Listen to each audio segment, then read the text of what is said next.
Let's talk about Floral Shoppe. I think it's uncontroversial to say that Floral Shoppe is one of the most controversial records of the last decade. Upon release, it garnered a lot of love from fans who named it as an example of the dawning of a brand new genre, the infamous vaporwave. But there were just as many detractors who lambasted the album for its perceived shortcomings.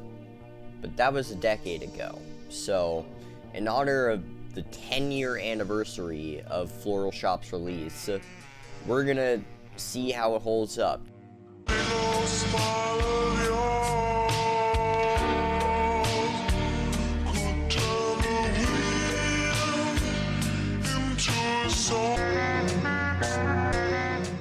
Before I go any further, I will say it's pretty much impossible for me to give an unbiased review of this. It's also impossible for anyone to give an unbiased review of anything. But me and this especially. I mean, I used a song off this very album as background music for many of my early videos. Also, I was listening to this album when I was like 13. So, throughout this review, spot check me and make sure that I haven't been blinded by the nostalgia. Before we dive into Floral Shoppe, though, I want to go into some very brief history, and Vaporwave fans are going to scoff at this for how much I'm grossly oversimplifying things. But, whatever. So, back in 2010, also known as the Before Times, there's a little album you may have heard of called Chuck Person's Echo Jams, Volume 1. Released by electronic musician Oneohtrix Point Never as something to basically make for fun, it's widely considered the first Vaporwave album, even though there were some albums like it before. Golf Swingers. It is the blueprint with which all later Vaporwave albums are built. And so, you have artists like Skeleton, Internet Club, and 18 Karat Affair sort of playing on the theme that Echo Jam started, but there was no real genre label yet. Not until late 2011, when it was coined by a reviewer on Tumblr talking about this album. So, if you want to be a dick, this is the first Vaporwave album. What also happened in late 2011 was that this album was released and got very extremely popular. So popular that Anthony Fantano did a review on it and infamously gave it a 4 out of 10. And so popular that a big wave of vapor began flooding Bandcamp. See what I did there? Get it? Stop it! With a lot of new artists contributing to the genre. Okay, history lesson over.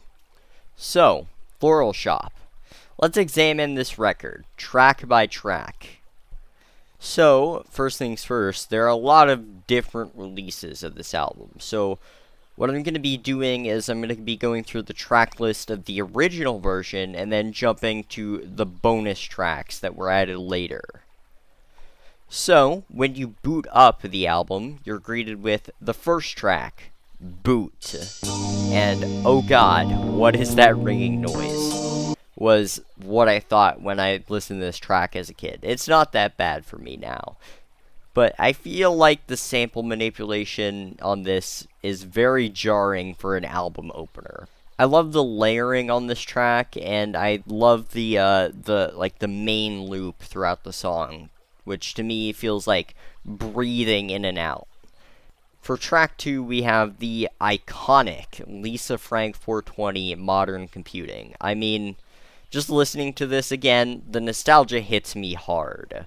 I remember loving this track as a kid, but now, I think it's kind of mid.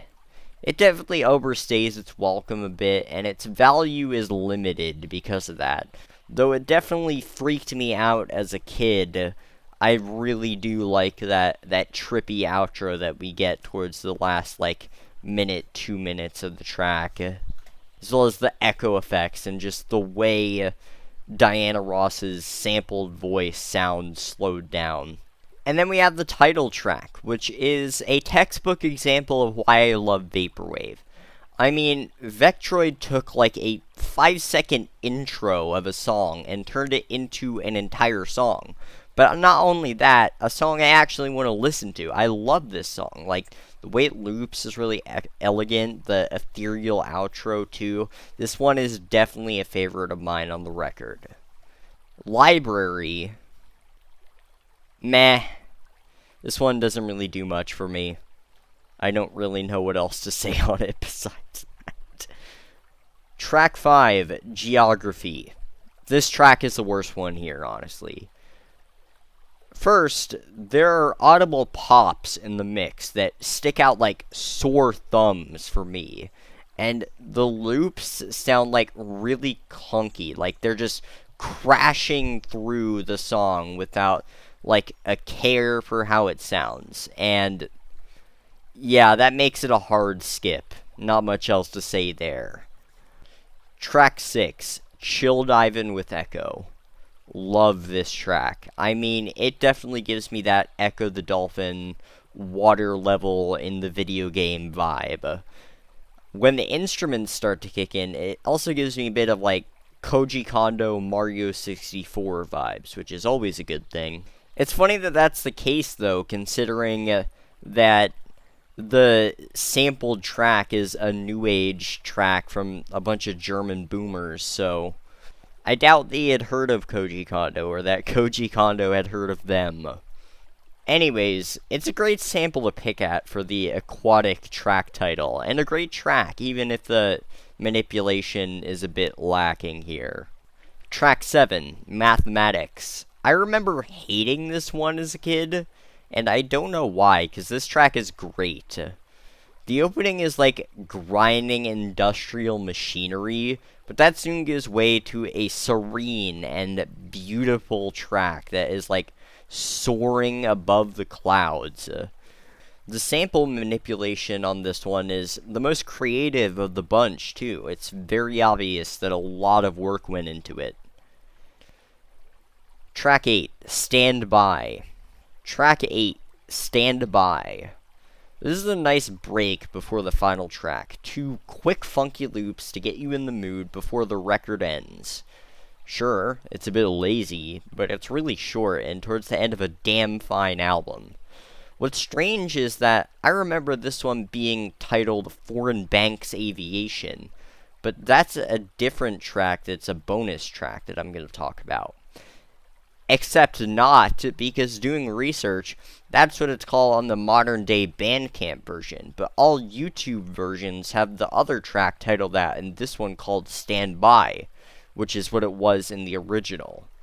Apparently at some point the track titles were switched around. Even stranger, the Vaporwave wiki is wrong. They have the cassette version as this track being Foreign Banks, but every cassette rip I listened to, this track was Standby instead. Even stranger, the most popular version of this album on YouTube has this track missing. Looks like the conspiracies around this 1 minute and 10-second loop of a slowed down new age song only deepen. Track 9, K. Strange. I remember this one being translated to on. Fucking conspiracy bullshit. This, for me, is a perfect closer. It progresses amazingly and just feels so good when it builds to its amazing peak. Like, it feels like walking over, like, a hill and, like, seeing a beautiful sunset, which inspires and motivates you to open a new chapter in your life. God, that's cheesy, but it's what it makes me feel like. Okay, let's talk about bonus tracks. Moon. I said earlier that Lisa Frank 420 was creatively bankrupt and went back on that, but this one is actually creatively bankrupt. It's 6 minutes of a slowed down loop of Zapp's I Only Have Eyes for You. That's it. It's fucking terrible. Seabed. This one is just as creatively bankrupt as the last one, just being a slowed down loop of Jamie Foxx's Sleeping Pill, except it only lasts 2 minutes, so it's not as bad. Foreign Banks Aviation. I hadn't heard this one as a kid because of a conspiracy or something. And this one is just kind of okay. I think the vocals don't really mesh with the instrumental, which is my main problem with it, but it sounds alright overall. And finally, I Am Pico. Another one I haven't heard. Love the saxophone, but just the way it's looped sounds like it should progress somewhere, but just doesn't. Disappointed! Also, the track title gives me flashbacks to Boku Pico. If you haven't heard of that, do not look at it. Don't Google it. Don't do anything. So, yeah. What was I doing? Oh yeah, conclusion. While I do think this album is a bit dated just because of where vaporwave has gone after this, that simultaneously makes it a great reference point for what vaporwave used to be and where it evolved from. Vaporwave has changed and evolved and died and been reborn, but this album stays, and it's still pretty damn good. And I'm not going to sit here and act like I think this album is a classic or the pinnacle of vaporwave or whatever, but simultaneously I'm not going to heap criticism on this record for not being inventive or something stupid like that. I like this album, I don't love it, and I don't hate it. If you haven't heard Floral Shoppe, I'd recommend that you at least give it a play. It's definitely worth your time. And that's Floral Shoppe. Now, if you'll excuse me, I have to tend to the angry mob that is going to arrive at my door for saying that I don't think this album is a classic. I'm the Logmuffin, and as always, I'll see you up ahead. Except it only lasts 2 minutes, so it's not as bad. Fucking got a bit of a hiccup there. I hate McDonald's.